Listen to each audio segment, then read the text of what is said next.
ওকে, আসসালামু আলাইকুম সবাইকে। আশা করি সবাই ভালো আছেন এবং সুস্থ আছেন। স্বাগত জানাচ্ছি সবাইকে আজকের ক্লাসে। আজকে ক্লাস নাম্বার 2। আমরা এর আগে আরেকটা ক্লাস নিয়েছিলাম এমসিকিউ সলভের উপরে। সো কেমন আছো সবাই একটু আমাকে জানিয়ে দাও তো, সব কিছু ঠিকঠাক আছে কিনা এবং দেখা যাচ্ছে কিনা, শোনা যাচ্ছে কিনা। আমাদের ঠিক 7:30টায় লাইভ আসার কথা ছিল এবং হচ্ছে আমরা এই টপিকসটা হচ্ছে আমাদের হচ্ছে যেই আমাদের হচ্ছে এমসিকিউ সলভ। ওকে, এমসিকিউ সলভের ক্লাসে সবাইকে স্বাগতম।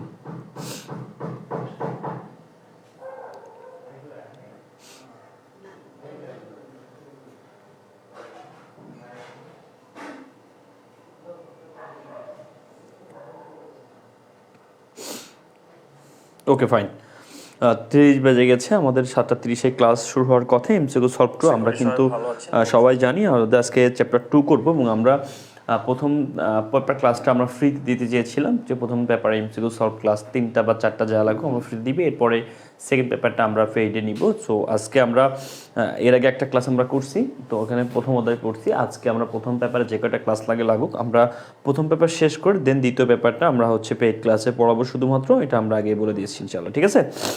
Okay fine.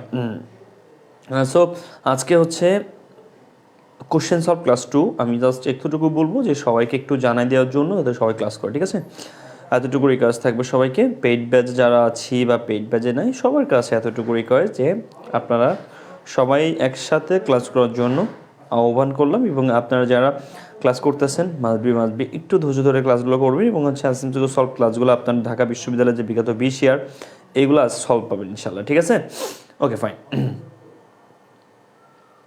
আচ্ছা ফাইন, আছি আলহামদুলিল্লাহ, মোটামুটি একটু ঠান্ডা লাগছে, তারপর ভালো আছি।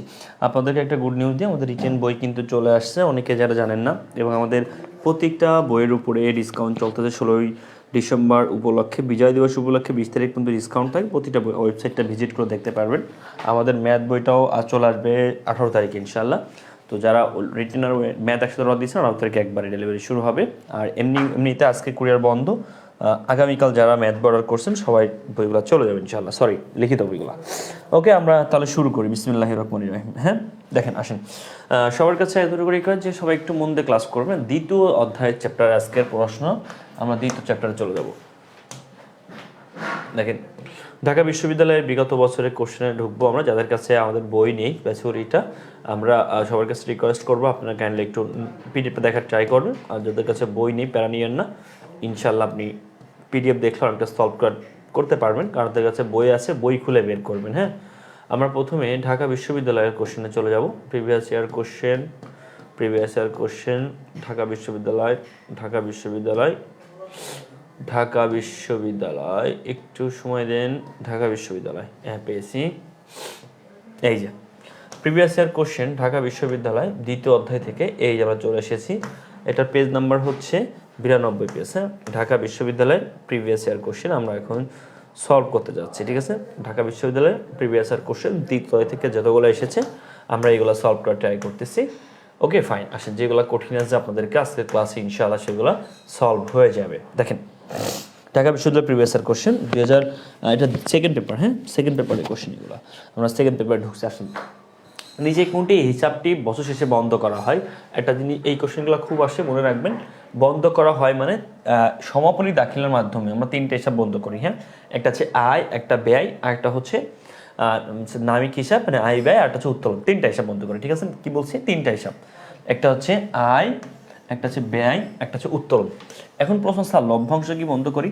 হ্যাঁ, লভ্যাংশ বন্ধ করি, কারণ এই উত্তোলন এক মালিকানার ক্ষেত্রে উত্তোলন, কিন্তু লভ্যাংশ কোম্পানির ক্ষেত্রে বলা হয় লভ্যাংশ, ঠিক আছে? তারপর এটাও কিন্তু তোমার নামিক হিসাব, কারণ এটাও বন্ধ করা হয়, ঠিক আছে? আসো, তাহলে এখন প্রশ্ন হচ্ছে এই 3টা হিসাব বছর বন্ধ করা কিসের মাধ্যমে? সমাপনী দাখিলার মাধ্যমে বন্ধ করি। ওকে, তাহলে এই 3টাকে কি বলে? অস্থায়ী হিসাব বলে। এই 3টা সমাপনী দাখিলার মাধ্যমে বন্ধ করা হয়, এই জন্য বলা হয়েছে এখানে কোনটি বন্ধ করা হয়? এটা বন্ধ করা হয়। স্যার এটা কেন বন্ধ করা হয় না? অনুপর্জিত আয় হচ্ছে একটা দায়। আর যদি বলতো অর্জিত আয় তাহলে বন্ধ করা হতো। অর্জিত আয় একটা আয়, ঠিক আছে? অর্জিত আয় একটা আয়, মনে রাখবেন অর্জিত আয় কি? একটা আয়, ঠিক আছে?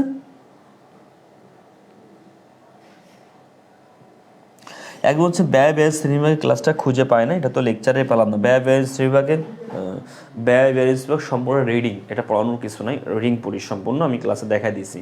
তুই শুধু কোনো একটা অধ্যায়ের সাথে পড়াইছি ব্যয় ভ্যারিয়েন্স বিভাগ, ঠিক আছে?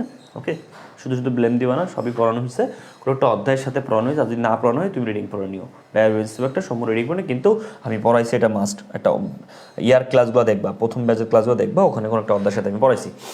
আসো, দুতরফা দেখলাপতি সর্বত হিসাব বিজ্ঞানে, এটা জানো, এটা সিম্পল কোশ্চেন।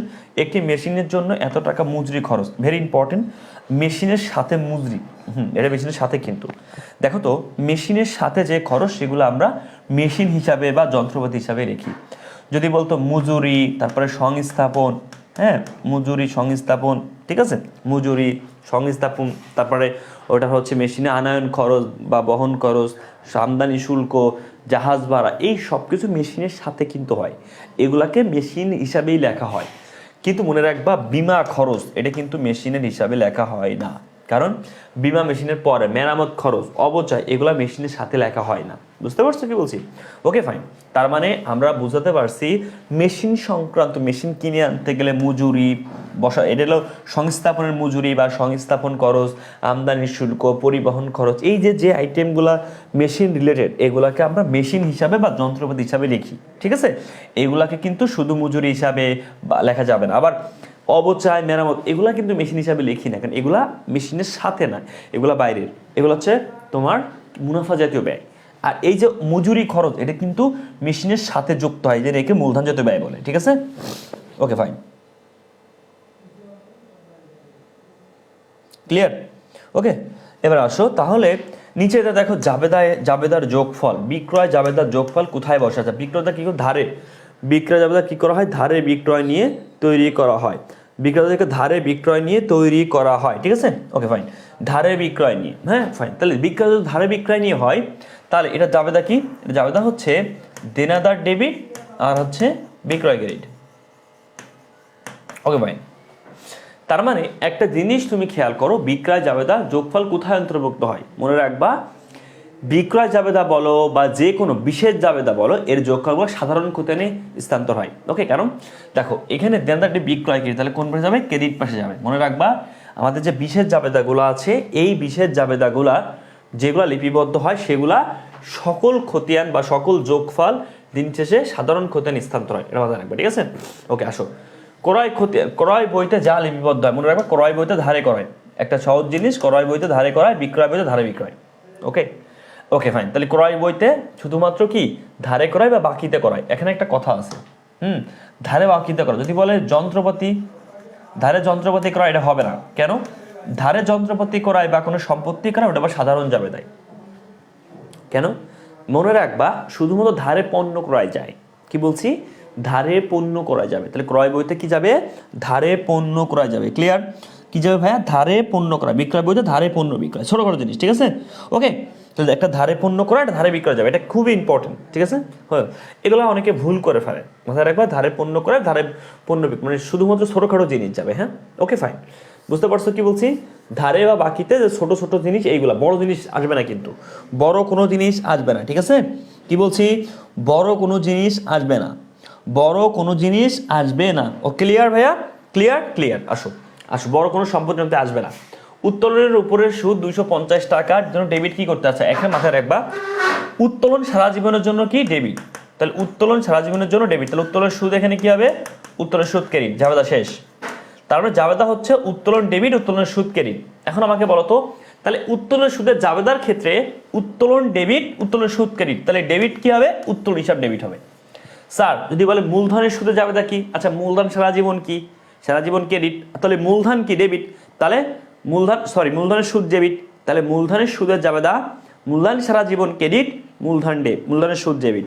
উত্তোলনের সুদের জাবেদা উত্তোলন সারা জীবন ডেবিট, উত্তোলনের সুদ ক্রেডিট, শেষ। Okay fine. আসো দেখো,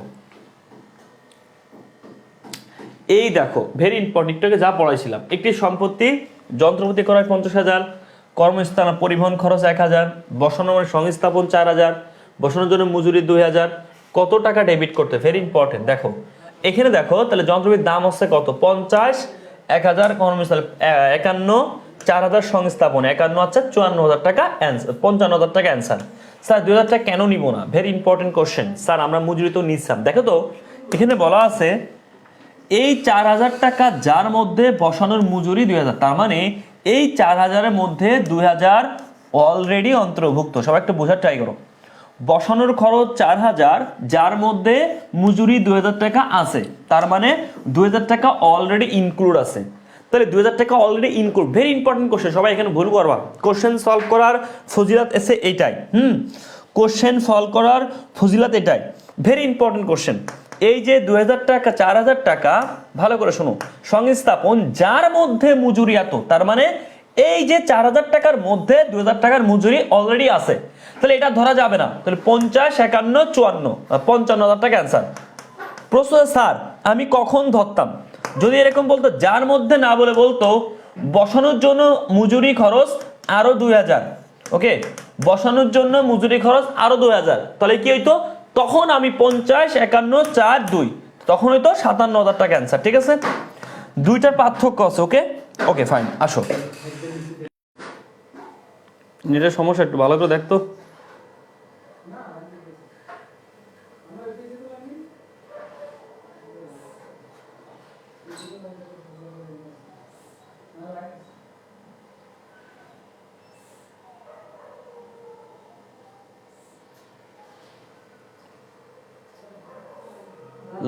লাইন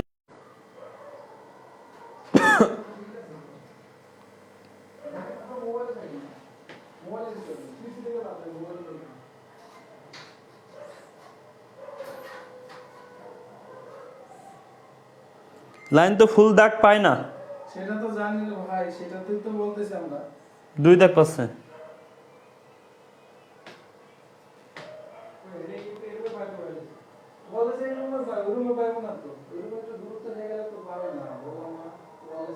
যখন একটা রাউটার কিনেন, যখন ক্লাস করবেন, তখন একটা রাউটারে ক্লাস হবে, একদম ওই রাতে শুধু ক্লাস হবে, বিলকুল রাউটার কিনে না। এইটা কিন্তু তো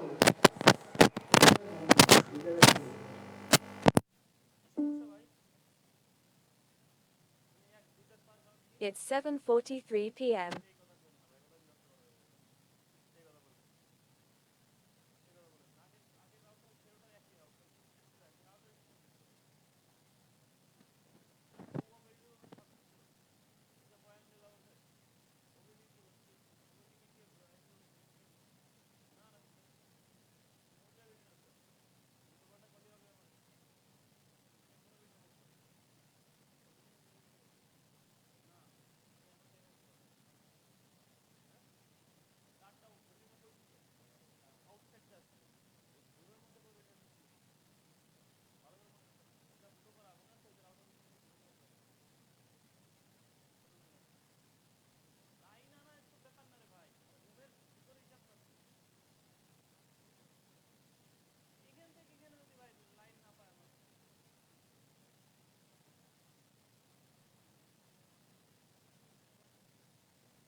আচ্ছা যাও যাও, আপনি ওটা কিনলে হচ্ছে? হ্যাঁ, ওটা কিনলে আপনি ওটা প্রাইস কেমন?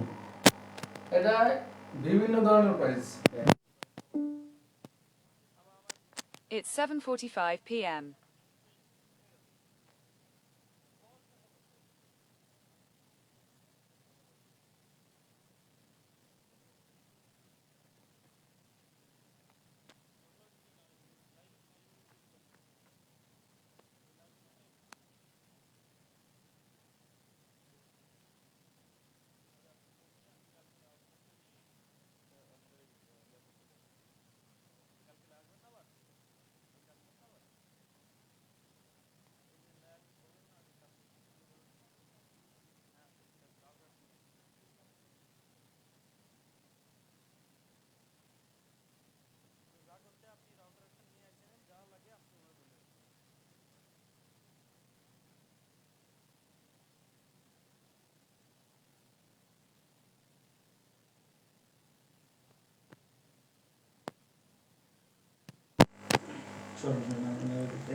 ওকে,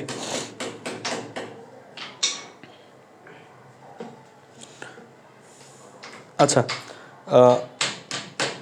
ওকে, এবার কি সাউন্ড ক্লিয়ার আছে? ওকে,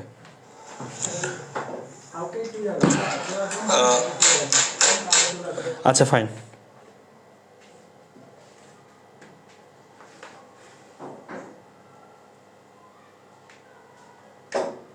ওকে ফাইন, এবার আসি।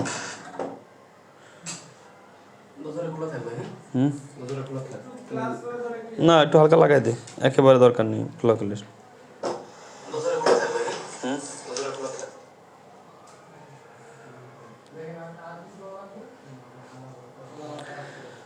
আল্লাহ মালিক। আচ্ছা, সাউন্ড কি ক্লিয়ার আছে? আমি কথা বলতে এসছি এবারে। সাউন্ড ক্লিয়ার শুনতে পাচ্ছ? আমাকে একটু জানো। আল্লাহ মালিক।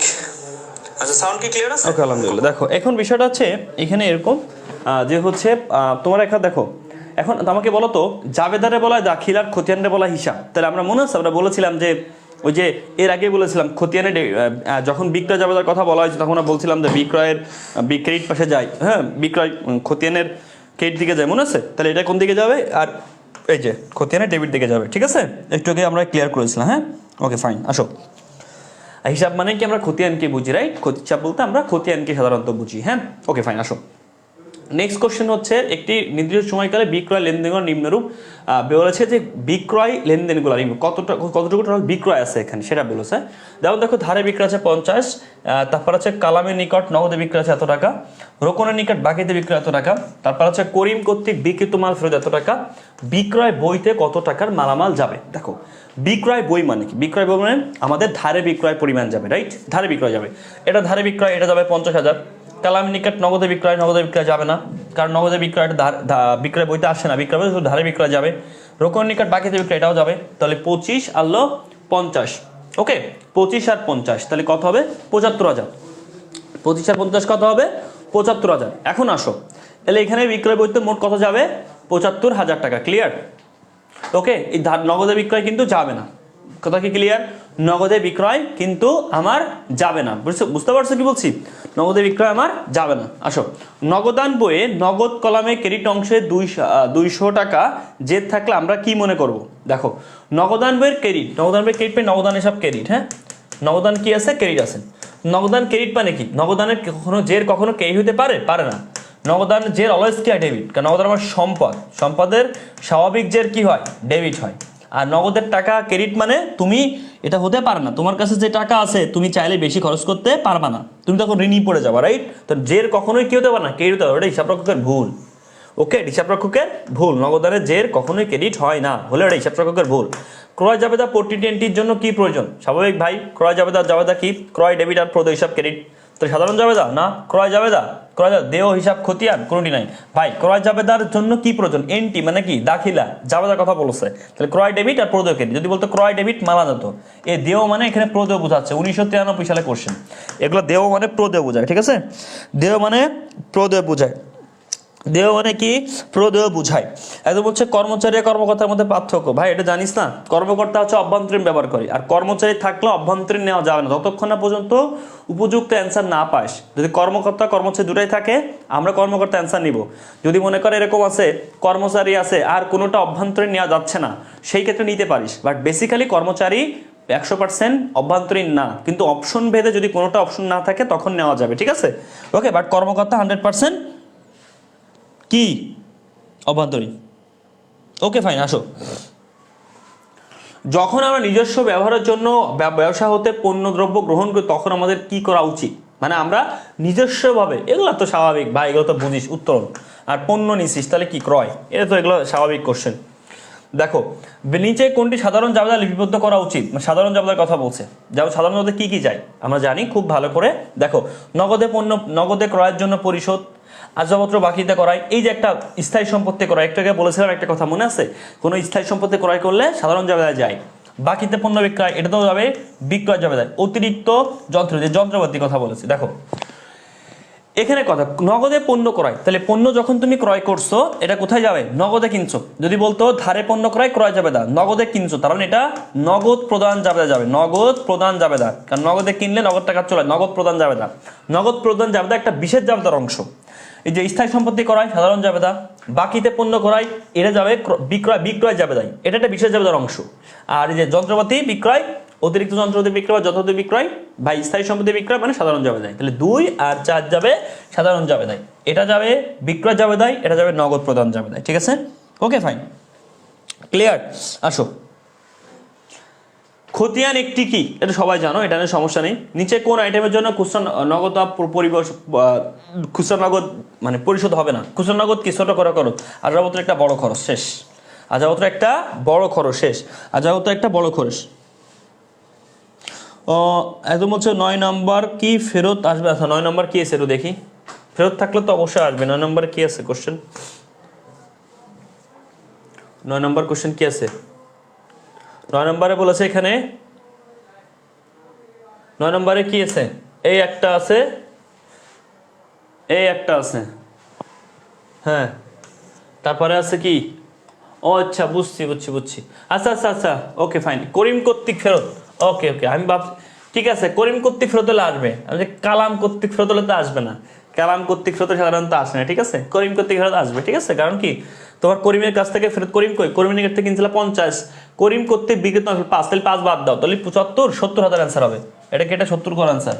ওকে, একটা মিস্টেক পাইলাম, যাক ভালো। ওকে, এটা একটু নোট ডাউন করে রাখো, যারা প্যাসফুলি পড়তেছো 2-1টা যারা ভুল পাবা একটু নোট ডাউন করে আমাকে দিবা, ঠিক আছে? ওকে, যারা এখানে আমার ক্লাস করে, ওকে এটা করিম কর্তৃক আসবে। এখানে যদি আমি ভাবছি কালাম কর্তৃক ফেরত হলে আসবে না, হ্যাঁ? ওকে, এটা একটু কারেকশন করো। থ্যাংক ইউ ভাইয়া ধরা দেওয়ার জন্য। আসো, তারপর আছে দেখো এই যে ম্যাথমেটিক্যাল কোশ্চেন, এইটা দেখো। তারপর কোন আইটেমের জন্য? এটা 16 নম্বর থিওরিক্যাল কোশ্চেন। 17 নম্বর দেখো এই ম্যাথমেটিক্যাল কোশ্চেনগুলো ভেরি ইম্পর্টেন্ট, এইগুলো পরীক্ষাতে আসবে, এগুলো রিটেনের জন্য ইম্পর্টেন্ট। চেকটি তোমার কত টাকা পরিশোধ করতে হবে? 2008-9 কোশ্চেন। একটি বলেছে কড়াই চালানে দেওয়া হলে যাতে 5টি পণ্য 400 টাকা, 5 গুণ 4 5টা 40, সরি 4 5 20 মানে 2000, যাতে বাদ দেওয়ার হয় শতকরা 25%, তাহলে 25% বাণিজ্যিক বাট্টা। দেখো বাণিজ্যিক বাট্টা মানে ব্যবসায়িক বাট্টা, মনে রাখবে বাণিজ্যিক বাট্টা মানে ব্যবসায়িক বাট্টা, ঠিক আছে? ওকে, বাণিজ্যিক বাট্টা মানে ব্যবসায়িক বাট্টা, বাণিজ্যিক বাট্টা মানে ব্যবসায়িক বাট্টা, ক্লিয়ার? তাহলে 25% বাদ, তাহলে 2000-এর 25% মানে 4 ভাগের 1 ভাগ, কত? 500, তাহলে বাদ দিলে হয় 1500। 5% নগদ বাট্টা বলেছে যদি ধারে সময়কালের মধ্যে পরিশোধ, তাহলে মধ্যে পরিশোধ হলে 5% নগদ বাট্টা পাবে। তাহলে ভাইয়া এই 1500-র উপর এবার 5%, 10% করলে 150, 5% 75, তাহলে 75 টাকা হচ্ছে আমার নগদ বাট্টা, ক্লিয়ার? তাহলে 75 বাদ দাও, থাকে 1425 টাকা। ওকে ফাইন, এই 1425। তাহলে ফার্স্ট অফ অল বাদ দিব বাণিজ্যিক বাট্টা, ব্যবসায়িক বাট্টা, এরপরে বাদ দিব নগদ বাট্টা। পরীক্ষার প্রশ্নে কত টাকা পাবে এটাও চাইতে পারে, বাট্টাও চাইতে পারে, দুইটা চাইতে পারে। একটা হচ্ছে কত টাকা পরিশোধ এটা চাইতে পারে, বাট্টাও চাইতে পারে, ঠিক আছে? ওকে ফাইন।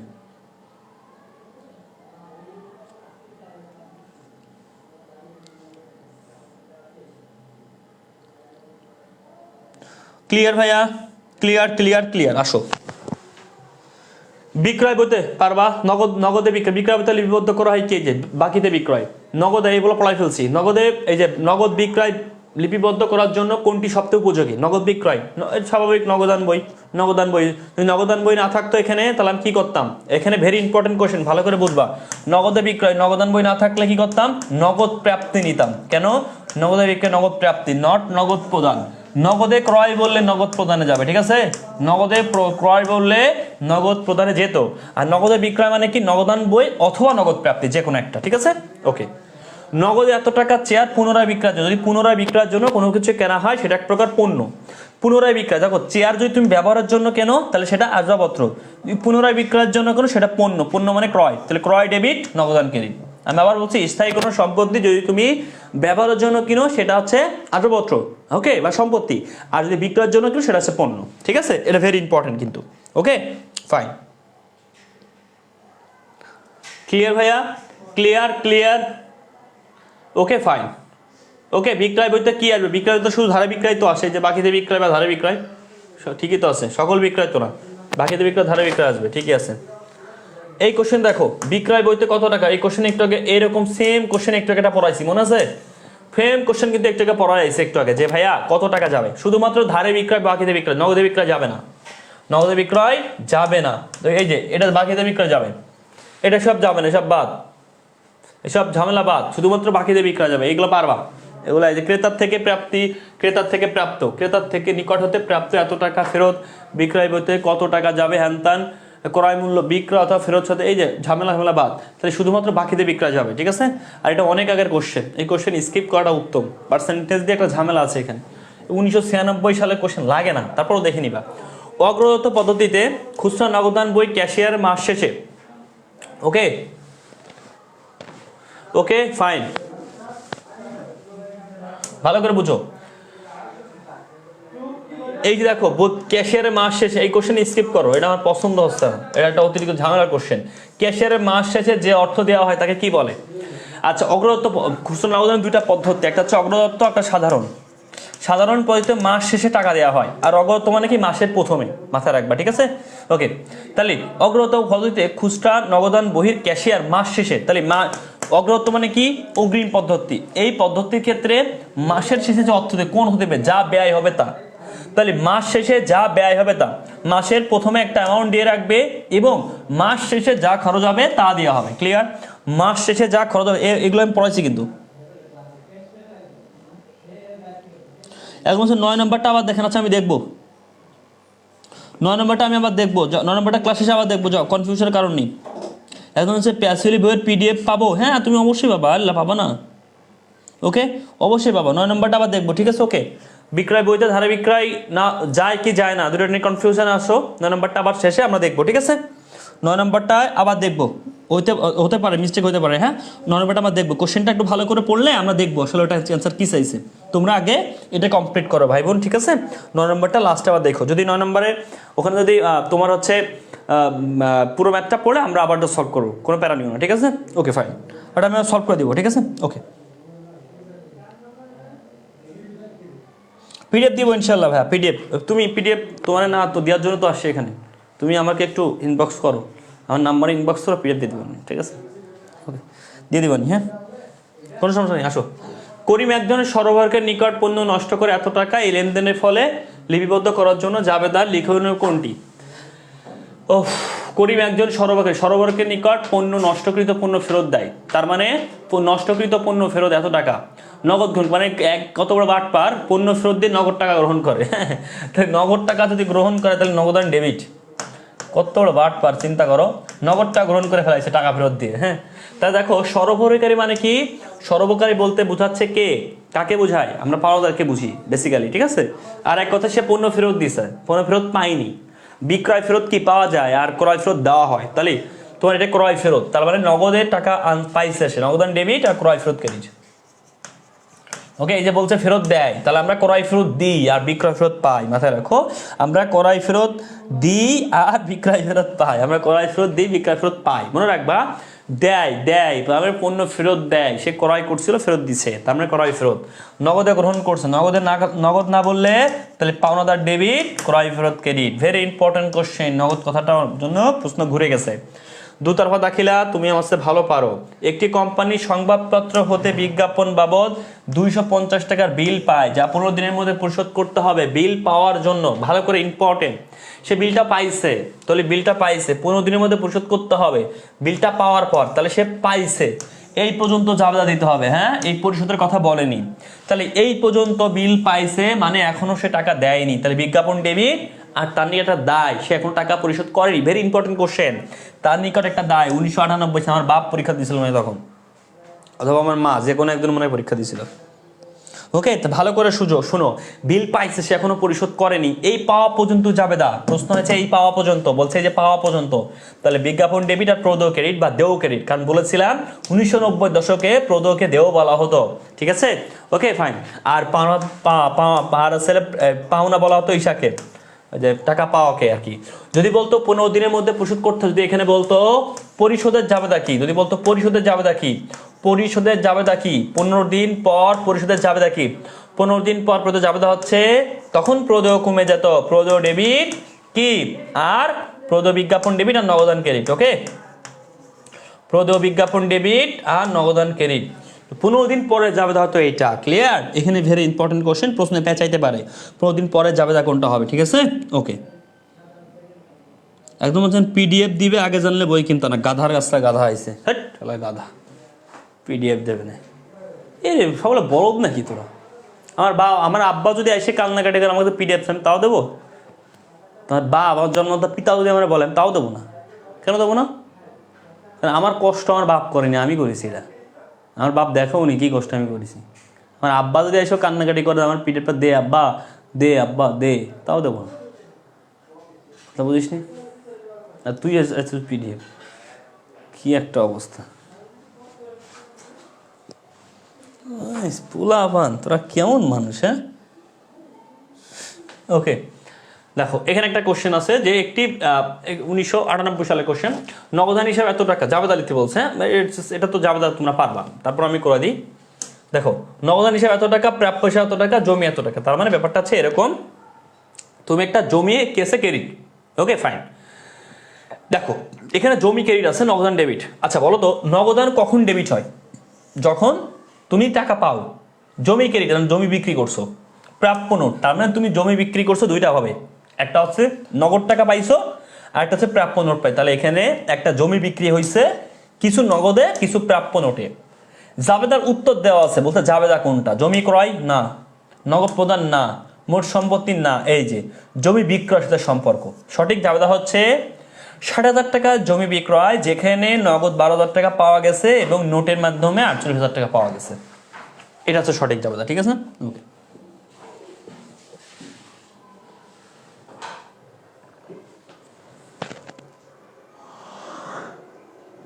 Okay fine.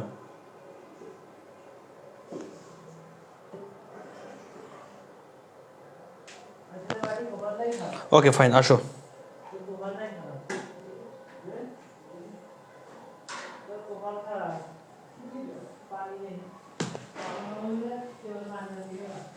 দেখ এটা সিম্পল, সিম্পল হিসাব প্রক্রিয়া সিম্পল। নিচে কোনটি উত্তরটি খুচরা নগদান এগুলা প্রমাণ লাগে। গ্রাহকের নিকটতে স্বীকৃতি বিল, এটা ভালো করে শোনো। স্বীকৃতি বিল পেলে, তুমি কোনো বিল পাও তার নাম পাইছো। পেলে প্রাপ্য বিল, পেলে প্রাপ্য বিল, পেলে প্রাপ্য বিল। আর যদি কোনো বিল দাও তার নাম প্রদেয় বিল। কোনো বিল দিলে প্রদেয় বিল। ক্লিয়ার? মনে রাখবা, কোনো বিল পাইছো প্রাপ্য বিল, কোনো বিল দিয়েছো প্রদেয় বিল, ঠিক আছে। কোনো বিল পাইছো, ওকে ওকে ক্লিয়ার, ওকে ওকে ফাইন। তাহলে কোনো বিল পাইছো, কোনো বিল পাইছো তার নাম প্রাপ্য বিল, কোনো বিল দিছো তার নাম প্রদেয় বিল। ডান। আসো নগদ বারটা, এটা মনে রাখবে, এটা অনগদ লেনদেন। এটা সারা জীবন পরীক্ষায় আছে, হ্যাঁ, অনগদ লেনদেন, ঠিক আছে। এবং এটা কি নগদ বারটা কোথায় লিপিবদ্ধ?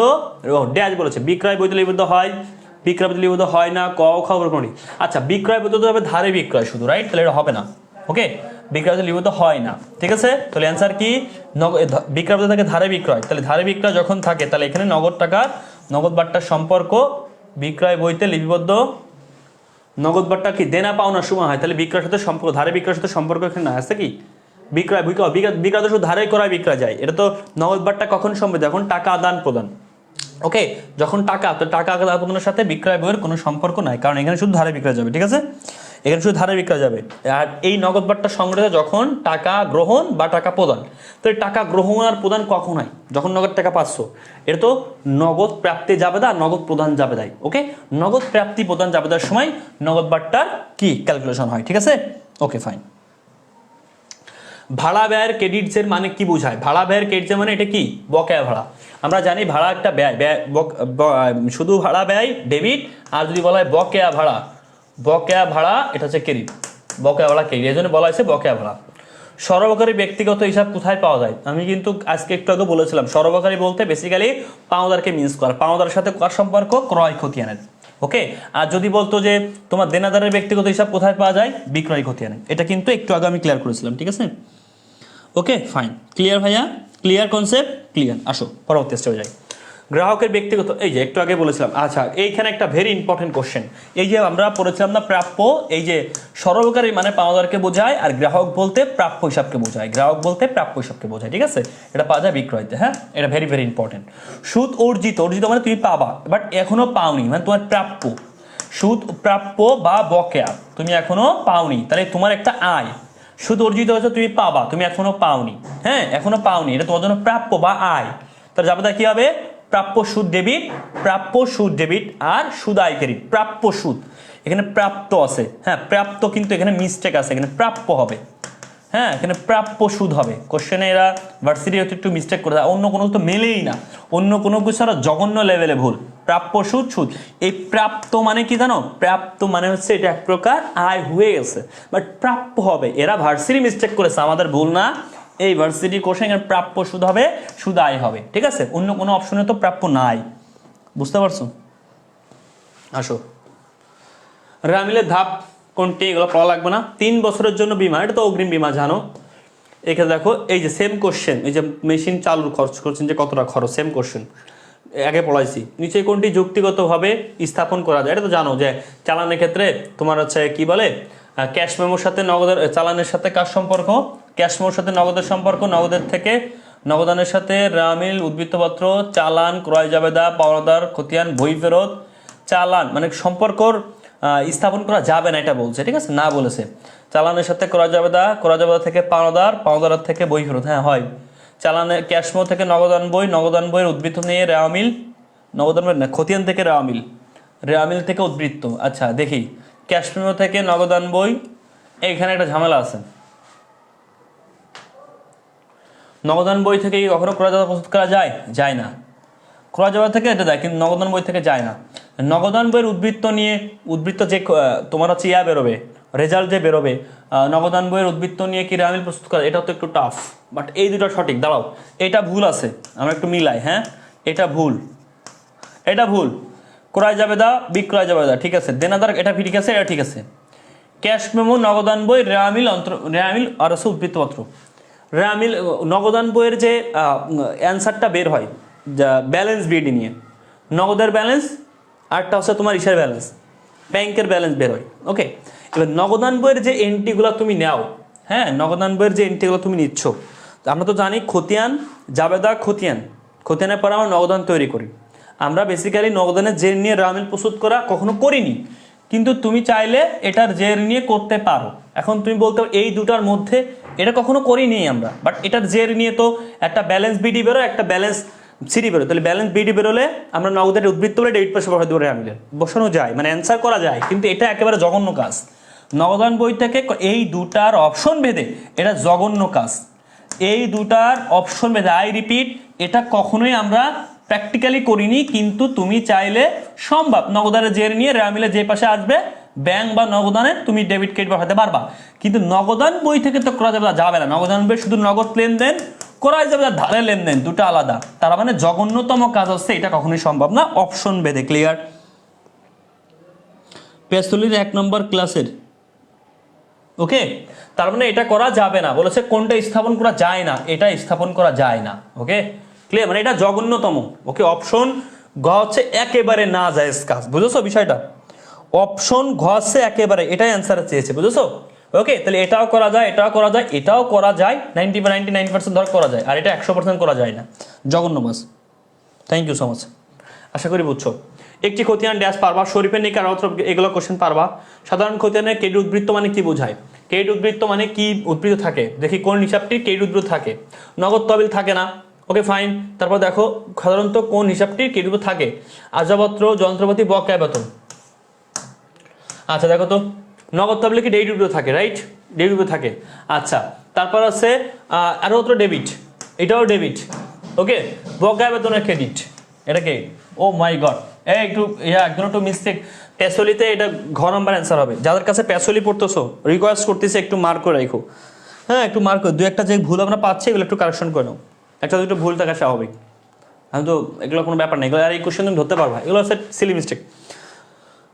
ভাই 42টা দেখেন, শরীফের নিকট 5,000 টাকা আগ্রহপত্র বাকিতে মাল করা, এত টাকার কি হবে, বাকিতে মাল ক্রয় করলে কি হবে, কত সালে কোশ্চেন, 8-9 কোশ্চেন। আচ্ছা ওকে, বাকিতে মাল ক্রয়, বাকিতে মাল ক্রয় করলে তোমার আসবাবপত্র ডেবিট আর প্রদেয় ক্রেডিট। ওকে, আসবাবপত্র ডেবিট আর হচ্ছে প্রদেয় ক্রেডিট, আসবাবপত্র ডেবিট প্রদেয় ক্রেডিট, কই অ্যান্সার, আসবাবপত্র ডেবিট প্রদেয়, আসবাবপত্র ডেবিট নাই, আসবাবপত্র ডেবিট আছে দেনাদার, এটা কাটা, আসবাবপত্র হিসাব, আসবাবপত্র হিসাব। আচ্ছা ওকে ফাইন, এটা হচ্ছে আসবাবপত্র আর একটা হচ্ছে, ও তোমার এখানে কনফিউজ হয়েছে, বুঝতে পারছি। ওকে, এটা হচ্ছে তোমরা পাওনাদার হিসাব আছে, বিক্রেতা হিসাবের মধ্যে কনফিউশন হয়েছে। আচ্ছা এই কাহিনী, জি বকেয়া বেতন ক্রেডিট, হ্যাঁ। আচ্ছা এখানে দুইটা জিনিসের মধ্যে তোমরা কনফিউশন হয়েছো, যে একটা হচ্ছে ভাই আসবাবপত্র, একটা হচ্ছে ওকে ফাইন, একটা হচ্ছে কি পাওনাদার। ওকে ফাইন, এখানে একটা জিনিস, এই কোশ্চেনটা অন্য কোনো বইয়ে কার আছে দেখো তো, দেখো তো একটু কাইন্ডলি, এই কোশ্চেনটা অন্য কোনো বইয়ে কি আছে দেখো তো, রিকোয়েস্ট সবাইকে দেখো তো অন্য কোনো বইয়ে এই অপশন দুটো ঠিক আছে কিনা, অন্য কোনো বইয়ে এই দুটো অপশন ঠিক আছে কিনা দেখো তো কাইন্ডলি চেক করে, দুটো অপশন ঠিক আছে কিনা একটু কাইন্ডলি জানাও। এই প্যাসোলিতে কি ঘ দেওয়া আছে, ঘ দিয়ে আছে, আচ্ছা আচ্ছা আচ্ছা বুঝছি, ঘই তো দেওয়া। তাহলে আমার এখানে আমার পিডিএফটা হচ্ছে লাস্ট রিভিশনের আগের রিভিশন, মানে আমার পিডিএফের পরও একটা রিভিশন হয়েছে, এটা তোমরা পাইছো। আমি পড়াচ্ছি তোমাদের থেকে এক রিভিশন ব্যাক ডেটেডটা, ঠিক আছে।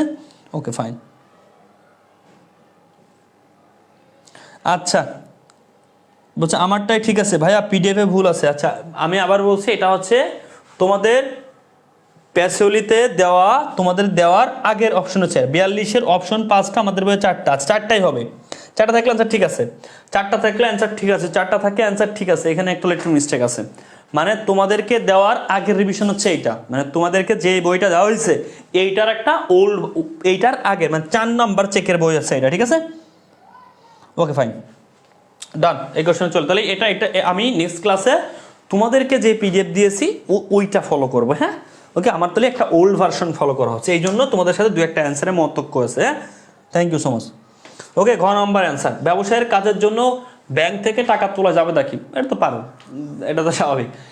যদি বিক্রিত পণ্য ফেরত নিকট ফেরত তাহলে কোন জাবেদায় অন্তর্ভুক্ত হবে, বিক্রিত পণ্য ফেরত। আচ্ছা শোনো, এরপরে যে এন্ট্রিগুলো আছে এটা স্বাভাবিক, বিক্রিত পণ্য ফেরত আসছে, তার মানে হচ্ছে আমরা সবাই যাব বিক্রিত পণ্য ফেরতে ক্রেতার নিকটে, তাহলে সাধারণত যে বইতে লিখব দেওয়া আছে। এই কোশ্চেন একটু টাফ আছে, যদি বিক্রিত পণ্য ক্রেতার নিকট হতে ফেরত আসে, ওকে ফাইন, তবে কোন জাবেদায়, সাধারণত যেই জাবেদায় অন্তত, তাহলে এটা বিক্রয় ফেরত জাবেদা, বিক্রিত পণ্য ফেরত আসলে বিক্রয় ফেরত জাবেদা, বিক্রয় ফেরত জাবেদা, হ্যাঁ বিক্রয় ফেরত জাবেদা, দেখো বিক্রয় ফেরত জাবেদা।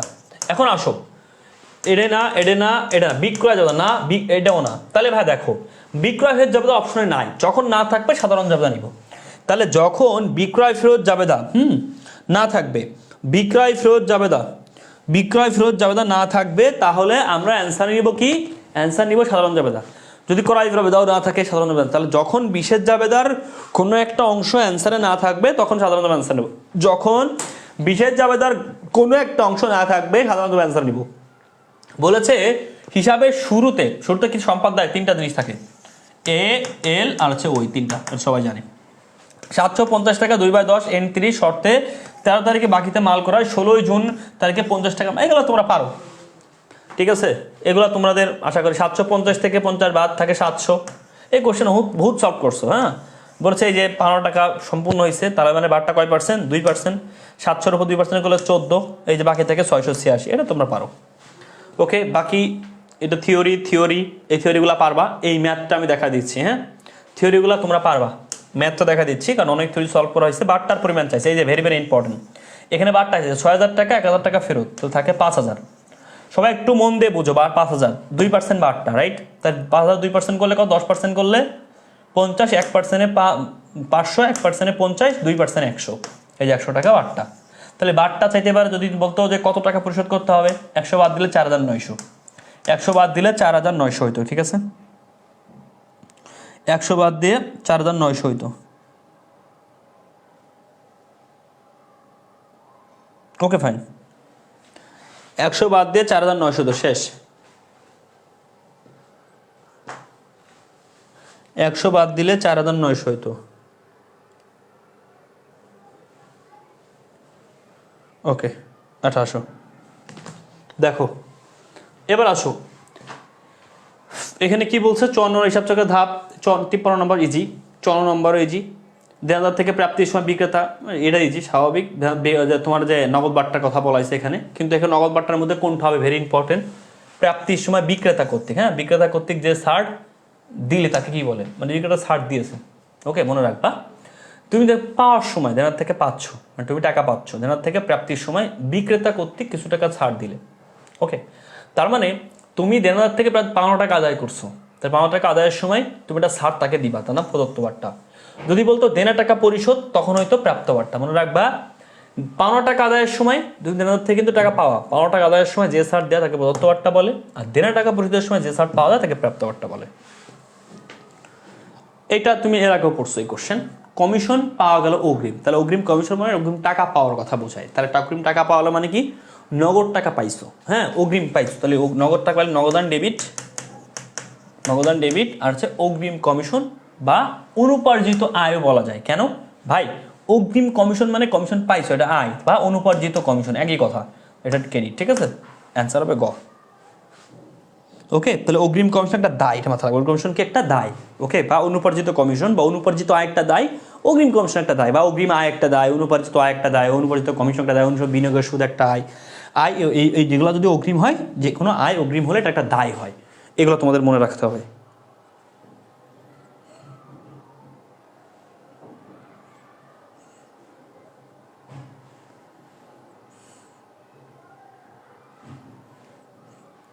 Okay fine.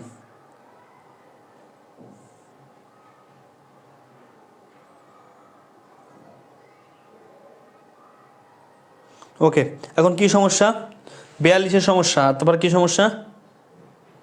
809 নম্বর বা 842। এবার এই ছাগলের 3 নম্বর 5 নম্বর তো ক্যাকা করেছিলে, তো তোমরা ক্লাসের মধ্যে ক্যাকা করো, তোমাদের জাতগত একটা সমস্যা। লজ্জার কথা আর কি বলবো, লজ্জার কথা বলবো, জাতগতের এক সমস্যা। ঠিক আছে, এই যে এখন সলভ করে দিচ্ছে, হয়ে গেল, ঝামেলা ক্লোজ। শরীফের নিকট এত টাকা বিক্রয় বাকিতে। আমার প্রশ্ন প্যাসলিতে তোমাদের পড়ছে 4টা অপশন আছে। আচ্ছা ওকে ফাইন, খুব ভালো আছে, এটাই ঠিক আছে। 5টা অপশন দিলে তোদের সমস্যা বেশি, এখনো 5টা অপশন থাকে না। এখানে 2টা অপশন নেওয়া যায়, এটা না এটে। অপশন অবশ্যই এটা নিব। কেন নিব? এখন বলতে ভাই কেন নিব? আধুনিক পদ্ধতিতে এটা নেওয়া যায়, বাট সনাতন, সেই সনাতন কেন এটা নিব? যখন মনে রাখবি যেই ব্যক্তির কাছে সেল করছিস সেই ব্যক্তির নির্দিষ্ট নাম মনে থাকবে। মনে রাখবি যেই ব্যক্তির কাছে সেল করছিস সেই ব্যক্তির নাম যদি নির্দিষ্ট করে দেওয়া থাকে, তাহলে আমরা বিক্রেতা হিসাবে ফলো করি। এই বিক্রেতা লাইকা বিক্রেতা নামক প্রদেয়, তার মানে এটাও একটা প্রদেয়। স্যার বর্তমানে কি করব? বর্তমানে এই কোশ্চেনগুলো থাকে না, বর্তমানে প্রদেয় লেখে সবাই। আধুনিক পদ্ধতি মানে বর্তমানে প্রদেয় ফলো করে বা পাওদার ফলো করে। ওকে, বাট আগে এইগুলা একটু মেনশন করা হতো। সনাতন পদ্ধতি যখন কোশ্চেন হতো বা 10-15 বছর আগে, তখন এইগুলা কি হইতো? এইগুলা কি ওকে ওকে এইগুলা ফলো করা হতো। ঠিক আছে, ক্লিয়ার? ক্লিয়ার, তাহলে বুঝতে পারছি নাম থাকলে আমরা বিক্রেতা ফলো করতাম। বাট বর্তমানে আধুনিকভাবে এইটা অ্যান্সার নেওয়া যায়, সনাতনভাবে এরকম কোশ্চেন থাকতো, এখন আর এই কোশ্চেন থাকবে না, এটা মাথায় রাখ। ঠিক আছে, ওকে ফাইন, থ্যাংক ইউ। ঠিক আছে, বাট বর্তমানে কিন্তু ফলো করাবে এইগুলা। বর্তমানে এইগুলা ফলো করাবে কোনগুলা? এই যে গ নাম্বার অ্যান্সার হবে, মানে এইরকম কোশ্চেন থাকবে। 9 নম্বরে কি সমস্যা ছিল আমাদের? 9 নম্বরে তোমরা সবাই ভালো করে পড়বো। 9 নম্বরে আমিও তাড়াহুড়ো করে পড়ছি, তোরাও তাড়া করে অ্যান্সার করছো। 2বার আমরা অথবা কোথাও মিস্টেক করেছি। এখানে বলেছে আমাদের বিক্রয় বই। বিক্রয় বই মানে কি? আমরা ক্রয় বই, বিক্রয় বই এগুলো তৈরি করি। হ্যাঁ, ওকে মনে আছে? ক্রয় জাবেদা, বিক্রয় যা, বিক্রয় বইয়ের কথা বলা হয়েছে এখানে। তাহলে বিক্রয় বইতে কত টাকা যাবে? তাহলে বাকিতে বিক্রয়গুলো যাবে, এক কথা এটা যাবে না, এটা যাবে না। তাহলে বাকিতে বিক্রয় নাম থাকলে বাকিতে বা ধারে, এটা হচ্ছে কত 50, এটা হচ্ছে কত 25, তাহলে 50 50 75। এবার এখানে বলেছে করিম কর্তৃক বিক্রিত মাল ফেরত, মানে করিম ফেরত দিচ্ছে এত টাকা। এখন যদি আমি করিমের ফেরতটা বাদ দিই তাহলে এটা হবে নিট বিক্রয়। আচ্ছা, তাহলে আমরা তৈরি করতে বিক্রয় বই। প্রশ্ন হচ্ছে বিক্রয় বইতে কি যায়? বিক্রয় বইতে যায় মোট ধারে বিক্রয় নাকি নিট ধারে বিক্রয়, নাম্বার 1। তাহলে বিক্রয় বইতে কি যায়? বিক্রয় বইতে ইয়েস, বিক্রয় বইতে তো মোট ধারে বিক্রয় যাবে, মোট ধারে বিক্রয় যাবে নাকি নিট ধারে বিক্রয়? আই রিপিট, নিট ধারে বিক্রয় যায় না, নিট ধারে বিক্রয়, নিট বিক্রয় যায় না। বিক্রয় বইতে নিট বিক্রয় ইয়েস, হ্যাঁ আমি যতটুকু জানি এটাই আমার মনে হয়, এটাই রাইট। তোমরা একটু আমাকে জানাও, বিক্রয় বইতে বিক্রয় ফেরত বাদ দিলে তো আমরা নিট বিক্রয় পাবো, নিট বিক্রয় কোনো অপশন যাবে না, মানে বিক্রয় ফেরত বাদ যাবে না। এটা কি রাইট কিনা আমাকে একটু বলো একটু। ওকে, এটা একটু ঠিক আছে কিনা বলো আমাকে। আসসালামু আলাইকুম। জি বলেন। জি ভালো আছে, আপনি ভালো আছেন?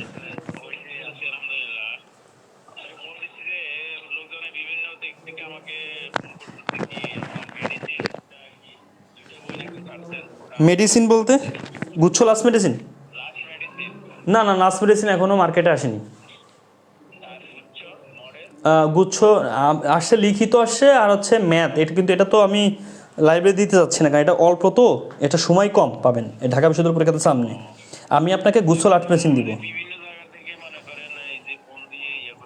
মানে ও আচ্ছা আচ্ছা, লাইব্রেরি থেকে ফোন দিচ্ছে না, বিভিন্ন জায়গা থেকে। ও স্টুডেন্টরা, না আপনি বলে দেন যে হচ্ছে গুচ্ছ লাস্ট মেডিসিন একটু দেরি হবে আর কি, ও গুচ্ছ এখনো ফাইনাল নোটিশ জানালে তারপরে। ঠিক আছে ঠিক আছে, ওকে ওকে ওকে ওকে। এটা হচ্ছে কি, আমি বলি আমি কল ধরতাম না। সারা বাংলাদেশে যিনি বই সাপ্লাই দেয়, মানে প্রমিস বুক হাউস, ওটা হচ্ছে বাংলা বাজার, মানে ওখান থেকে সারা বাংলাদেশে 64 জেলা লাইব্রেরিতে ফোন দেয়। তা আমাদের বইয়ে যখন স্টক শেষ হয়ে যায় তখন হচ্ছে লাইব্রেরি ওনারা ফোন দিয়ে গোতাই যে বই দেন, মানে উনি পুরো বাংলাদেশে বই সাপ্লাই দেয়। গুচ্ছ লাস্ট মেডিসিনে এত চাহিদা, এখনও বের করে দিই। কয় পিস ছিল অফিসে পুরাতন বইয়ে পোলাফোন অর্ডার দিয়েছেন, মানে গুচ্ছ লাস্ট মেডিসিনের জন্য এখন কল আসতেছে।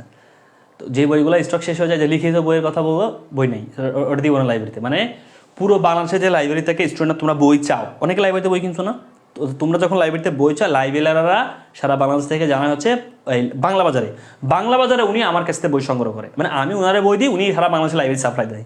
তো পুরো সব জায়গায় লাইব্রেরি থেকে বই চাচ্ছে, কিন্তু আমি বই দিব না। কার মানে রিটেন বই এবং ম্যাথ বই লাইব্রেরিতে দিব না, তোমাদের সামনে ক্লিয়ার বলে দিলাম, মানে ক্লিয়ার বলে দিই তোমাদের সামনেই যে এটা লাইব্রেরিতে যাবে না। বুঝতে পারছো? আমি এক কথার মানুষ ভাই, ক্লিয়ার?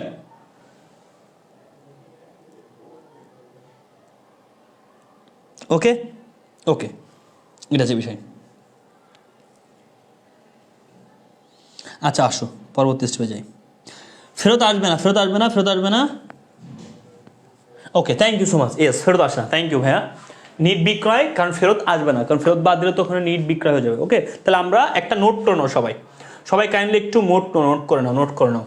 লেখো বিক্রয় জাবেদা, বিক্রয় বইতে শুধু শুধু ধারে বিক্রয় যাবে, ধারে মোট বিক্রয় যাবে, মোট বিক্রয় যাবে। ওকে, কোনো ফেরত যাবে না, সেম ভাবে যাবে না, ঠিক আছে, যাবে না। ওকে, সেম ভাবে ক্রয় বইও, ঠিক আছে, কোনো ধারে ক্রয় যাবে না। ওকে ওকে ফাইন, তার মানে আমাদের অ্যান্সার ঠিক আছে। ওকে, থ্যাংক ইউ ভাইয়া। একদম গুচ্ছ থাকছে কিনা সন্দেহ, লাস্ট মেডিসিন নিলে এক্সপায়ার ডেট চলে যাবে, জাস্ট ফান। না ভাইয়া, আসলে আমি এই জন্য তো আমিও গুচ্ছ বের করিনি, তোমরা তো দেখছো গুচ্ছ বইটা এখনো আসেনি। এটা তো বলছি, রিটার্ন বইটা এখনো পাইনি। রিটার্ন বইটা আজকে হচ্ছে তোমাদের যে বন্ধের কারণে ডেলিভারি হয়নি, এটা তো আজকে তো বন্ধ। বই কুরিয়ার রেডি, কালকে ডেলিভারি হয়ে যাবে, ঠিক আছে। যারা প্রি অর্ডার করছে ওরা আগে সব একবার চলে যাচ্ছে। গুচ্ছ বই আলহামদুলিল্লাহ 400 চলে গেছে রিটার্ন, বা 600 স্টক আছে, আর 600 মতো স্টক আছে। রিটেন বই ভালো গিয়েছে, সরি লিখিত বইটাও ভালো, ম্যাথ বই যারা একসাথে অর্ডার দিচ্ছ আমাদের কিন্তু 20 তারিখ পর্যন্ত আমাদের ডিসকাউন্ট চলতেছে।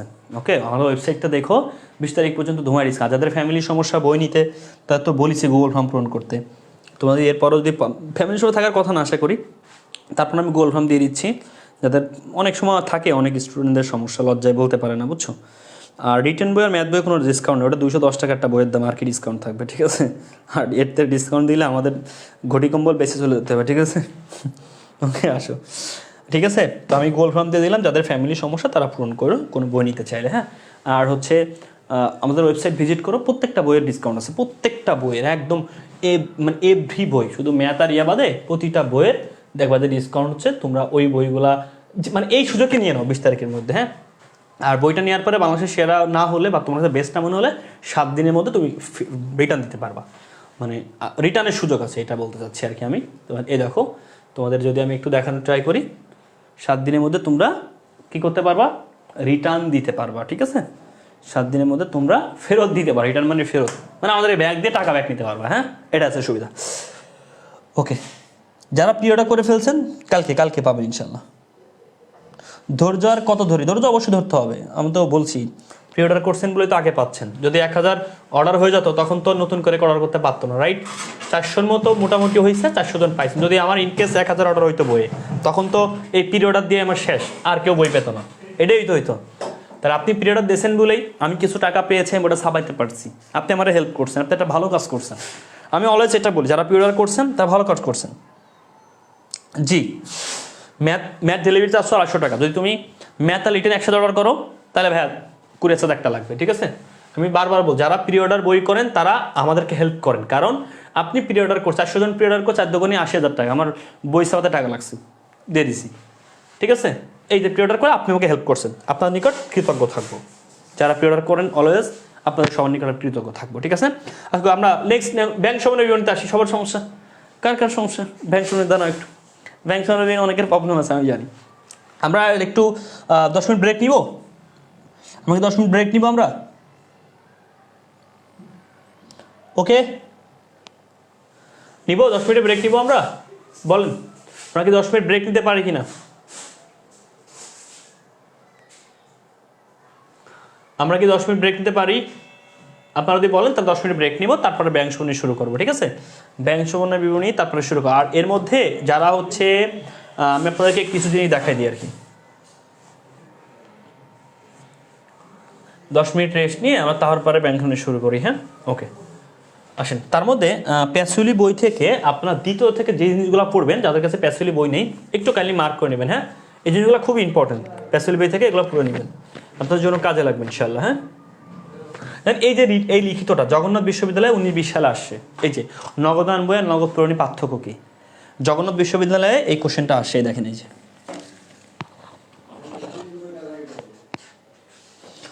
এই দেখেন এই জগন্নাথ বিশ্ববিদ্যালয়ে আসছে।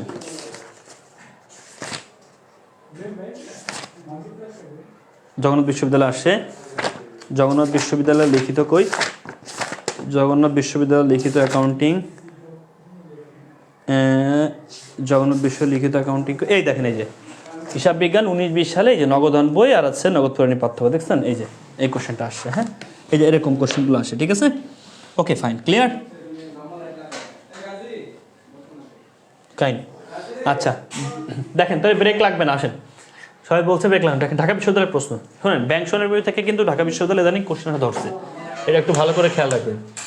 এখানে বলা আছে একটা ম্যাথ, ভালো করে বুঝবেন, একটা ম্যাথ দেওয়া আছে এমত অবস্থায় ব্যাংক স্টেটমেন্ট, হ্যাঁ, এমত অবস্থায় ব্যাংক স্টেটমেন্টের ব্যালেন্স কত, মানে ব্যাংকের ব্যালেন্স চাইছে।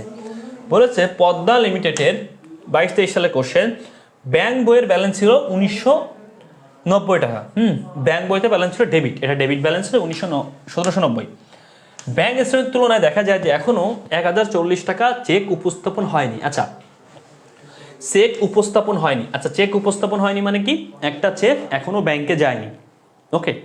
তাহলে চেক উপস্থাপন, এক মিনিট, তো দেখা যায় যে এত টাকার চেক এখনো উপস্থাপন হয়নি, তার মানে একটা চেক ব্যাংক নগদান বই কি করেছে, ইস্যু করেছে, কিন্তু ব্যাংক এখনো কি ওইটাকে কি করেনি, ক্যালকুলেশন করেনি, তার মানে অনুপস্থিত চেক। অনুপস্থিত চেক মানে কি, এই ব্যাখ্যায় দেওয়া আছে, দেখে নিবা। নগদান বই ইস্যু করেছে, নগদান বই ইস্যু করলে করে ক্রেডিট, তাহলে এটা ব্যাংক কি করবে, ব্যাংক ডেবিট করবে। তাহলে এটা অ্যান্সারে কি ডেবিট, যে অনুপস্থিত চেক ডেবিট। এই প্লাস মাইনাস পরে দেখো যে ডেবিট। আসো 820 টাকার আমানত ক্রেডিট হয়নি, তাহলে আমানত ক্রেডিট মানে ক্রেডিট করতে হবে, শেষ। দেখো তো জের আছে ডেবিট, তাই এই ডেবিটটা হবে যোগ, এই ক্রেডিটটা হবে বিয়োগ, কারণ জের যা থাকবে আমরা তা যোগ করব, অন্যটা বিয়োগ করব। তাহলে এটার সাথে এটা যোগ আর এটা বিয়োগ, অ্যান্সার শেষ। আবার বুঝাই, প্রথমটা আছে ডেবিট, দ্বিতীয়টা কি, অনুপস্থিত চেক পেয়ে নগদান বই ইস্যু করেছে, যা ক্রেডিট করেছে নগদান বই, কিন্তু ব্যাংক ডেবিট করবে। তাহলে ভাই সংশোধন মানে কি, সংশোধন মানেই এটা ডেবিট পাশে যাবে, শেষ। উপরেরটা ডেবিট, যে এই জন্য এটা ডেবিট, তাহলে যোগ। Okay fine. পরেরটা বলেছে ক্রেডিট হয়নি, ক্রেডিট, ক্রেডিট মানে মাইনাস, শেষ। ওকে ওকে আসো, পাওনাদারকে 3500, ভেরি ইম্পর্টেন্ট কোশ্চেন, 20 টাকার চেক ভুল ক্রমে 3250 টাকা লেখা হয়েছে। এই ভুলটির জন্য ব্যাংক সহ কি করতে হবে, দেখো 3520 আর 3250 দুটার পার্থক্য কত, দুটার পার্থক্য 270। আচ্ছা পাওনাদারকে দিলে কি হয় ভাই, ভালো করে বুঝতে হবে। পাওনাদারকে দিলে নগদান বই কি করে, নগদান বই বিয়োগ করে, নগদান বই ক্রেডিট করে বা বিয়োগ করে, নগদান বই ক্রেডিট করে বা বিয়োগ করে। তাহলে নগদান বই ক্রেডিট করার কথা 3520, সে করেছে 32, তার মানে এত টাকা কম করেছে। তাহলে নগদান বই 270 টাকা কম ক্রেডিট করেছে, তাহলে এখন কি করবে, নগদান বই যেহেতু ভুলটা করেছে 270 টাকা কম করেছে, সে এখন 270 টাকা কি করবে, ক্রেডিট করবে বা বিয়োগ করবে। তাহলে নগদান বইয়ের ক্রেডিট বা বিয়োগ, এই যে নগদান বইয়ের ক্রেডিট বা বিয়োগ, বিয়োগ অথবা credit. Clear, clear, clear. Jannatul Jannam, আরে আল্লাহ আপু তোমার নামটা একটু চেঞ্জ করে, আপু তোমার কাছে রিকোয়েস্ট করি, এই জান্নাম মানে বুঝতে পারছো কি হয়ে যাচ্ছে উচ্চারণ, জান্নাতুল ফেরদাউস শুনি, যাতো জান্নাম শুনিনি, এই উচ্চারণ করতে যা সরি, একটু মানে উল্টাপাল্টা উচ্চারণ হয়ে যাচ্ছে, তুমি কিছু মনে করো না, বাট তোমার নামটা একটু আসলে চেঞ্জ করা উচিত আমার মনে হয় ফেসবুকে অনেক ক্ষেত্রে। শোনো আপু, তুমি না বুঝলে আমার ইউটিউবে ফ্রি ক্লাসের ব্যাংক ওটা দেখবা, তাহলে পারবা, ঠিক আছে। Okay fine. আসো ভাইয়া, ভ্যাট আদায় হলে ভ্যাট চলতি সুদের নগদান যোগ, ভ্যাটের উপরে আমার স্পেশাল একটা ক্লাস আছে, ভ্যাট কর কমিশন, ওটা দেখা ভালো করে, ভ্যাটের ইন ডিটেলস ক্লিয়ার হবে, ঠিক আছে এরকম। Okay fine. আসো তাহলে নগদান বই যেহেতু কম 270 টাকা ক্রেডিট করেছে, সে এখন আরও 270 টাকা ক্রেডিট করবে। ভাইয়া ব্যাংক সমন্বয়ের সময় অন্য কোনো কথা বলো না, এটা ভালো করে বলো। এবার আসো, ব্যাংক সোনাবিনী একটি কি, এটা একটা মাথা, এটা তো জানো এটা কি। দেখো ইজি কোশ্চেন পারবা, কঠিন না। দেখো ব্যাংক সমন্বয় বিভিন্ন প্রশ্নের সময় ব্যাংকের বইয়ের জের হতে কোনটি বিয়োগ মানে মাইনাস করা হয় কোনটি, দেখো ব্যাংকের বইয়ের, হ্যাঁ ভালো করে বুঝবা। দেখো ব্যাংকের সার্ভিস চার্জ, এটা ব্যাংক কি করে, ডেবিট করে, নগদান বই ক্রেডিট, এই কাজটা নগদান বই করছে, এখানে বলছে ব্যাংক, তাহলে এটা বাদ হবে না। বকেয়া চেক, নগদান বই করে ক্রেডিট, ব্যাংক করবে ডেবিট, কেন, বকেয়া চেক মানে কি, নগদান বই ইস্যু করেছে, নগদান বই ইস্যু করলে করে ক্রেডিট, নগদান বই ইস্যু করলে করে ক্রেডিট, নগদান বই ইস্যু করলে করে ক্রেডিট, নগদান বই ইস্যু করলে করে ক্রেডিট, ব্যাংক করবে ডেবিট। তাহলে ভাই আমি বুঝতেই পারছি ব্যাংক কি করবে, ডেবিট করবে, আর ব্যাংকের ডেবিট মানে মাইনাস, এই দেখেন ব্যাংক বিয়োগ করবে বা ডেবিট করবে, ঠিক আছে। Okay fine. হ্যাঁ 10 মিনিট। ওকে ফাইন, নগদান বই ডেবিট করে বা বিয়োগ করবে। আসো নিচে কোন ঘটনাটি ব্যাংক সমন্বয় বিবরণী প্রস্তাবে বিবেচনা হয় না, মনে করুন যেটার কারণে কোনো প্রবলেম হয় না সেটা বিবেচনা, বলাই যাচ্ছে এই দেখেন নগদানের প্রাপ্তি, যে প্রাপ্তি পাইয়ে গেছি, এগুলো কখনো ঝামেলা হয় না। কেন ঝামেলা হয় না ভাই, এটা কেন ঝামেলা হবে, ব্যাংক কর্তৃক ছাড়া আদায়, ব্যাংক আদায় করছে কিন্তু নগদান বই জানে না, ব্যাংক কর্তৃক জমাকৃত প্রত্যাখ্যান, নগদান বই ক্যালকুলেশন হবে। দেনাদার কর্তৃক আদায় মানে নগদ প্রাপ্তি, দেনাদার কাছে তুমি ক্যাশ টাকা পেয়েই গেছো, মানে আদায়ের জন্য নগদান বই বলেছিল কিন্তু তুমি কি আদায় করে ফেলছো, এই বিষয়টা আর বিবেচনা হবে না, ঠিক আছে। ওকে ব্যাংক কর্তৃক জমা, ব্যাংক দেনাদার যদি জমা দেয় নগদান বই ক্যালকুলেশন করতে হবে, ঠিক আছে। ওকে তাহলে এই ধরনের হিসাব আমরা সংরক্ষণ করব না। আসো ব্যাংক মিলকরণ বিবরণীতে, ব্যাংক মিলকরণ বিবরণীতে, ওকে ব্যাংক মিলকরণ বকেয়া চেক, আচ্ছা বকে ভেরি ইম্পর্টেন্ট কোশ্চেন, বকেয়া চেক মানে কি, যেই চেকটা আবার বুঝছি, বকেয়া চেক মানে হচ্ছে নগদান বই ইস্যু করেছে কিন্তু ব্যাংক এখনো কাজ করেনি, এই জন্য নাম বকেয়া চেক। নগদান বই ইস্যু করলে করে ক্রেডিট কিন্তু ব্যাংক করবে ডেবিট, তাহলে বোঝাই যাচ্ছে এটা ব্যাংকের ডেবিট পাশে যাবে অথবা বিয়োগ করতে হবে, ব্যাংকের ডেবিট মানে বিয়োগ। এই দেখেন এই যে ব্যাংক বিবরণীতে জেরের সাথে বাদ দিতে হবে বা ডেবিট করতে হবে, ক্লিয়ার।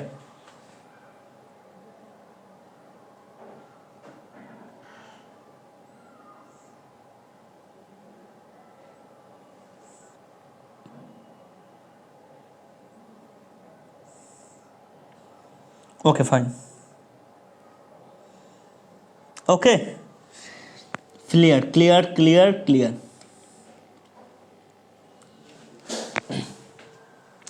ব্যাংক সমন্বয় বিবরণীতে উপস্থিত না হওয়া চেক, উপস্থিত না হওয়া চেক যে কথা, বকেয়া চেক সে কথা। অনুপস্থিত চেক, উপস্থিত না হওয়া চেক, বকেয়া চেক সব একই জিনিস, ঠিক আছে। ব্যাংক বিবরণী থেকে যে বিয়োগ করতে হয় বা ডেবিট করতে হয়। আসো, এই যে ক্রেতা কর্তৃক সরাসরি ব্যাংকে জমা। আচ্ছা, কেউ একজন ব্যাংকে জমা দিছে, তাহলে ব্যাংকে জমা দিলে ব্যাংক করে ক্রেডিট, ব্যাংক করে ক্রেডিট, নগদান কি করবে, নগদান করে ডেবিট। নগদানের ডেবিট মানে কি, নগদানের ডেবিট মানে যোগ, নগদানের ডেবিট মানে যোগ। আচ্ছা, এটা শিখে নাও, এনে নগদান, নগদানের ডেবিট মানে যোগ, তাহলে ব্যাংকের ক্রেডিট মানে যোগ, নগদানের ক্রেডিট মানে বিয়োগ, আর ব্যাংকের ক্রেডিট মানে বিয়োগ, ঠিক আছে। ওকে ফাইন, ক্লিয়ার। ব্যাংকের ডেবিট মানে বিয়োগ, সরি ব্যাংকের ডেবিট মানে বিয়োগ, উল্টা, হ্যাঁ। নগদানের ডেবিট মানে যোগ, ব্যাংকের ক্রেডিট মানে যোগ, আর নগদানের ক্রেডিট মানে হচ্ছে বিয়োগ, ব্যাংকের ডেবিট মানে বিয়োগ, ঠিক আছে, উল্টা। ওকে ফাইন, আসো। নিচে কোনটি ব্যাংক সমন্বয়ের বিষয় নয়? এই কোশ্চেন পড়ানো আর পড়ানো সমান কথাই দেখেন। এই যে বলেছে যে বিষয় নয়, এত টাকা চেক আদায় উপস্থিত হয়নি, এটা তো ব্যাংক সমন্বয়ের বিষয়, সমস্যা আছে। ক্রেতার নিকট থেকে চেক পাওয়া গেছে কিন্তু তা ব্যাংকে জমা দেওয়া হয়নি। Okay fine. একজন ক্রেতার নিকট থেকে চেক, সরবরাহের নিকট থেকে চেক দেওয়া হয়েছে তা ব্যাংকে উপস্থিত না হওয়া চেক কাজ হবে। একজন ক্রেতার নিকট থেকে এত টাকা চেক পাইছেন কিন্তু তা ব্যাংকে জমাই তো হয়নি। ক্রেতার নিকট থেকে চেক পাইছে কিন্তু এত টাকা চেক ব্যাংকে জমায়নি। আচ্ছা, এত টাকার ব্যাংক চার্জ, হ্যাঁ এটা অবশ্যই মক্কেল হিসাবে ডেবিট করেছেন, জন্য মক্কেল হিসাবে ডেবিট করেছে। ব্যাংক চার্জ জন্য মক্কেল হিসাবে, এটা তো ব্যাংক চার্জ তো ক্যালকুলেশন হয়, এত টাকার ইস্তাহার ক্যালকুলেশন হয়। Okay fine. তাহলে ভাইয়া কোনটা ঝামেলা হবে না?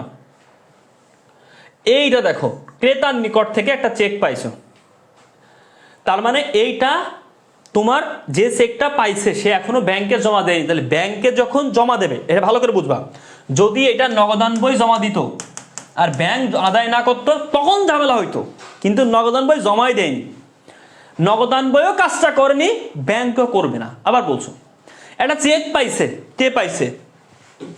এই যে একজন ক্রেতার নিকট থেকে চেক, নগদান বই একটা চেক পাইছে, সেই চেকটা ব্যাংকে জমা দেয়নি।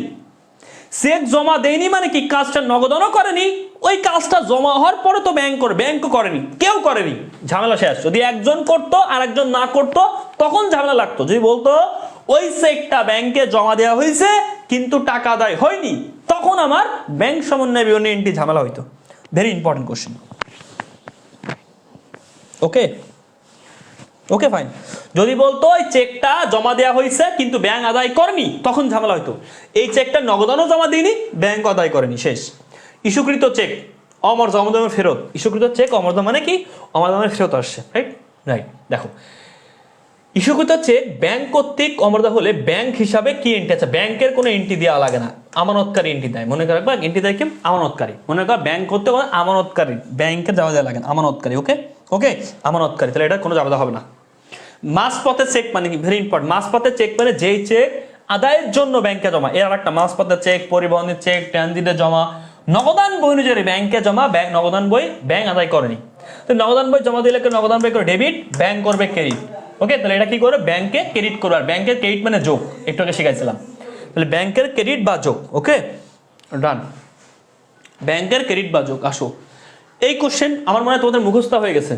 এত টাকা চেক, এত টাকা, তাহলে পার্থক্য 36 টাকা, তাহলে 36 টাকা আছে, এটা বাদ, এইটা এটা এটা। আচ্ছা আসো, একটি চেক ব্যাংক কর্তৃক লিখিত পরিশোধিত, যে নগদান বইয়ে ভুল করেছে, তো নগদান বই ভুল করলে সংশোধন কে করবে? নগদান বই সংশোধন করবে। এখানে কি আছে? ব্যাংক ব্যাংক, তাহলে এটাই অ্যান্সার। দেখছো, মানে প্রশ্ন তুমি না পাইলেও কিছু কোশ্চেন অ্যান্সার করতে পারবে, ঠিক আছে? প্রশ্নে না পারবে অ্যান্সার করতে, তাহলে বুঝতে পারছো ভুলটা নগদান বই সংশোধন করবে, তার নগদান বই এখানে নগদান নাই, নগদান নাই, এখানে টাকা ভুল, এটা অ্যান্সার। আরেকটা আছে, এই যে এটা তোমরা পারবা, এই যে ব্যাংক সম্বন্ধে প্রভাব ফেলবে না, কি কোশ্চেন, এ ঢাকা বিশ্ববিদ্যালয় শেষ। ওকে, ভালো থাকো, সুস্থ থাকো। নেক্সট ক্লাসে আমরা রেওয়া মিল থেকে শুরু করবো আবার। তোমাদের এতটুকুই বলছি যে কনফিউশনগুলো আছে ক্লিয়ার করে নাও, অ্যানালাইসিস করার মাধ্যমে সলভ হয়ে যাচ্ছে, তোমার অ্যানালিটিক্যাল পাওয়ার বাড়তেছে। এরপর রাজশাহী করাবো, গুচ্ছ করাবো ইনশাআল্লাহ। রিল্যাক্সে থাকো, ভালো। ফার্স্ট পেপার ফ্রি দেবো, সেকেন্ড পেপার পেইডে করাবো, আগে বলে দিচ্ছি, বেতারটা মাথায় রেখো। আচ্ছা, আরেকটা কথা বলি, আমি আবারও বলছি, তোমাদের হচ্ছে আজকে তোমাদের এক্সাম ব্যাচ যারা ভর্তি হওনি তারা লাইফের অনেক বড় ভুল করছো, কারণ এক্সাম ব্যাচে ভর্তি হলে মডেল টেস্ট বই ফ্রি, এটা ভালো করে তোমরা জানতা না হয়তো। এক্সাম ব্যাচে ভর্তি হলেই মডেল টেস্ট বই ফ্রি। এই দেখো মডেল টেস্ট বই ফ্রি এক্সাম ব্যাচ হতে হলে, ওটার 20 তারিখের পরে হয়তো আর দেবে না, ভাইয়া বলছিল 15 তারিখ, কিন্তু 16 ডিসেম্বর উপলক্ষে আমরা সব কিছু ছাড়িয়ে দেখো ছাড় দিয়েছি, 20 তারিখের পর আর দেবে না। এক্সাম ব্যাচে ভর্তি হলে ইচ্ছা তুমি হবা কিনা মডেল টেস্ট বই। দেখো প্রত্যেকটা বই ডিসকাউন্ট, বোম বই 250 করা হয়েছে। কোশ্চেন ব্যাংক দেখো তোমাদের জন্য 16 ডিসেম্বর উপলক্ষে একদম মানে ক্লিয়ার সেল। আমি জানি না এরপর স্টক থাকবে কিনা। কোশ্চেন ব্যাংক মাত্র 400 টাকা করা হয়েছে 570 থেকে। প্যাসিলি বই 100 টাকা 330 টাকা করা হয়েছে। প্যাসিলি বই ওএমআর 180 করা হয়েছে প্রত্যেকটা বই। হাতে লেখা বই 200 টাকা করা হয়েছে। সি ইউনিটের লিখিত বইটা করা হয়েছে 210 টাকা, এটা ঠিক আছে। প্রত্যেকটা বইটা স্ক্রিনশট নাও, যেটা লাগবে একসাথে 4টা 5টা 10টা অর্ডার দাও, মাত্র 40 টাকা করে আসছে। আমি আবার বলছি আমাদের যে কোনো বই নেওয়ার পর 7 দিনের মধ্যে ফ্রি রিটার্ন আছে। আমার মনে হয় এই সুযোগে 330 টাকাতে একটা প্যাসোলে নিয়ে নেওয়া উচিত, এর সাথে একটা ওয়েমার নিয়ে নেওয়া উচিত, কারণ দুইটা নিলে 40 টাকা এক্সট্রা কুরিয়ার চার্জ যাবে। ওকে, ভালো থাকো, সুস্থ থাকো। আমি আবারও বলছি নিয়ে নাও, দ্রুত নিয়ে নাও, এই সুযোগে নিয়ে নাও, তোমরা লাভ করবো আর কি। হ্যাঁ, এই যে 20 তারিখ পর্যন্ত। হ্যাঁ ওকে, এক্সাম ব্যাচ নিলে মডেল টেস্ট বইটা ফ্রি। মডেল টেস্ট বইটা আলাদা কিনতে হবে 220, 30, 40, 50 টাকা, কারণ এটা মডেল টেস্ট বইটা যাবে হচ্ছে আমাদের ব্যাখ্যা সহ মডেল টেস্ট। এটা কিন্তু মডেল টেস্ট বই আলাদা সেলও হবে, আর যারা এক্সাম মধ্যে ভর্তি তারা ফ্রি পাবে। আল্লাহ হাফেজ, আসসালামু আলাইকুম।